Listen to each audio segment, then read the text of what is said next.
చాలామంది సేల్స్‌లో ప్రెజెంటేషన్స్ చేయటానికి కస్టమర్స్ ప్రాస్పెక్ట్స్ దగ్గరికి వెళ్ళినప్పుడు వాళ్ళకి ఒక స్ట్రక్చర్ అనేది ఉండదు.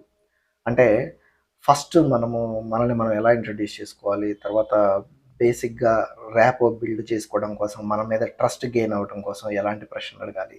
ఆ తర్వాత వాళ్ళ గురించి, వాళ్ళ అవసరాల గురించి లేదా ఆ అవసరాల యొక్క ఇంపాక్ట్ ఎంతుంది? తర్వాత వాళ్ళ ఎన్నాళ్ళ నుంచి ఈ ప్రాబ్లమ్‌లో ఉన్నారు? ఈ ప్రాబ్లమ్ కోసం ఇప్పటివరకు ఏం చేశారు? ఈ సొల్యూషన్ కోసం యాక్టివ్‌గా ఎక్కడ చూస్తున్నారు? ఇలాంటి వాటి గురించి అడగటము, అడిగిన తర్వాత వాళ్ళ సొంత ప్రెజెంటేషన్ చెప్పటం. ఈ ప్రాసెస్ అనేది లేకపోవటం వలన ఫెయిల్ అవుతారు. Point number 1. రెండోది ప్రాసెస్ ఉన్నవాళ్ళు జనరల్ డిస్కషన్స్, ర్యాపో బిల్డింగ్ అన్న పేరు మీద క్యాజువల్‌గా మాట్లాడడం ద్వారానో, లేదంటే టూ మచ్ సిస్టమాటిక్‌గా మాట్లాడడం ద్వారా హ్యూమనైజ్ చేయలేకపోవటం వల్ల ఫెయిల్ అవుతారు. ప్రాసెస్